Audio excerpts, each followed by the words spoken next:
네, 오미크론 변이가 생각보다 치명률이 낮다는 연구 결과가 속속 보고되면서 유럽 국가 위주로 코로나를 풍토병화하는 움직임이 빠르게 확산하고 있습니다.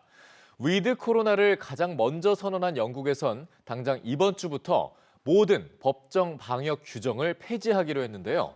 글로벌 뉴스 브리핑에서 자세히 살펴보겠습니다. 자, 길금희 기자, 안녕하세요. 안녕하세요. 네, 자, 영국 빠릅니다. 모든 규정을 다 폐지한다고요? 맞습니다. 영국의 코로나19 유행이 시작된 지 2년 만에 위드 코로나를 선언하면서 이 관련한 방역 규제를 모두 없애기로 했습니다. 이 확진자 자가격리는 물론 그간 시행해온 코로나 무료 검사도 더는 하지 않기로 한 건데요. 예. 애초 유럽 국가 곳곳은 이 오미크론 변이에 감염이 돼도 중증이 되거나 사망하는 위험이 적은 것으로 보고 경제적으로 큰 비용이 드는 이 방역 규제 완화에 적극 동참하기로 했습니다. 네. 이에 이 보리스 존슨 영국 총리 또한 어제 의회 브리핑을 통해서 오는 24일부터 자가격리를 포함한 법적 방역 규정을 모두 폐지할 것을 전해왔습니다.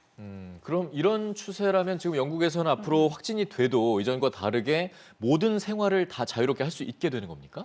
네, 영국 정부는 방역 규제는 현재 모두 완화했지만 확진자에 한해서는 3월 말까지 집에 머물 것을 권고했습니다. 예. 또 그 이후에는 이 감염자 스스로가 이 개인의 책임을 행사하면 된다면서 사실상 자율에 맡기기로 했는데요.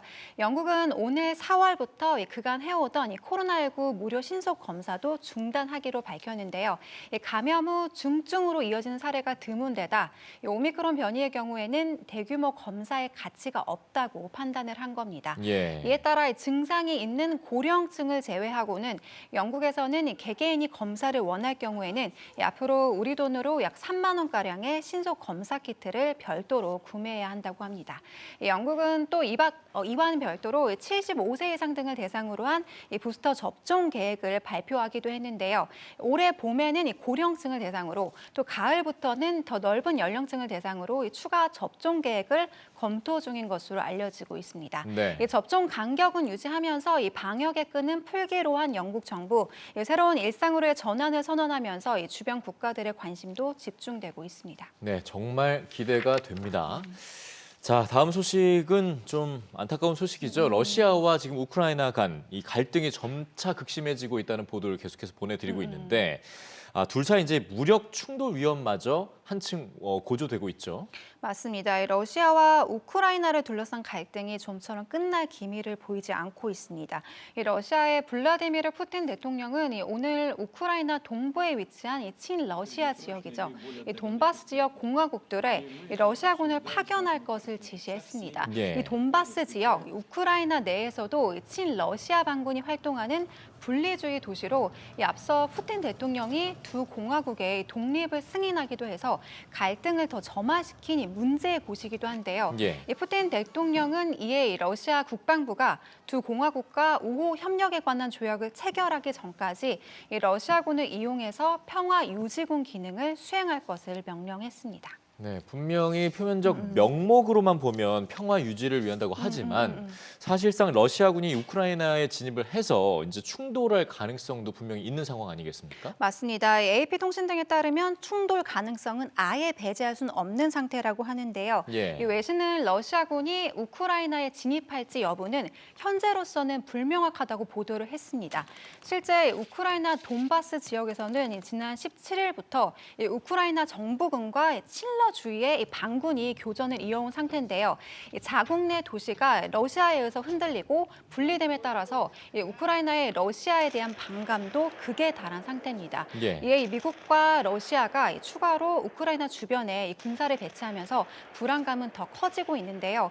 푸틴 대통령의 군 파견이 결과적으로 두 국가 사이 위기 해소에 어떤 영향을 미칠지 향후 추이를 지켜봐야겠습니다.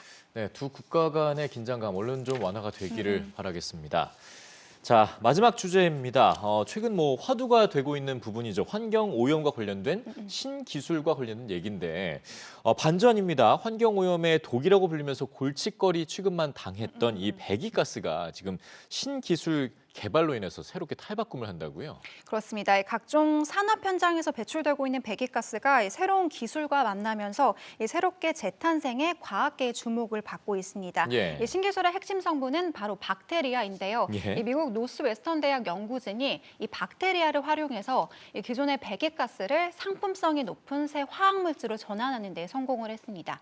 연구진은 유전자가 조작된 박테리아의 발효를 이용해 이 배기가스를 일상에서 유용하게 쓰일 수 있는 아세톤과 아이소프로파놀, 즉 IPA로 전환하는 기술을 개발했다고 하는데요. 이 아세톤과 IPA, 우리에겐 비교적 생소하긴 하지만 실제 두 화학물질은 연료와 직물에서 또 화장품에 이르기까지 수천 가지 상품에 들어가는 아주 유용한 물질이라고 합니다. 네. 그동안은 석유나 천연가스 등 화석 연료에서만 주로 추출을 해왔었는데 이 추출 과정에서 온실가스인 CO2가 배출돼 이 대체 기술에 대한 요구도 강했다고 하는데요. 이번 신기술 개발로 이 배기가스에서 이들 연료를 추출할 경우에는 이 기존 CO2 배출을 실질적으로 줄이는 새 대안이 될 수 있다고 합니다.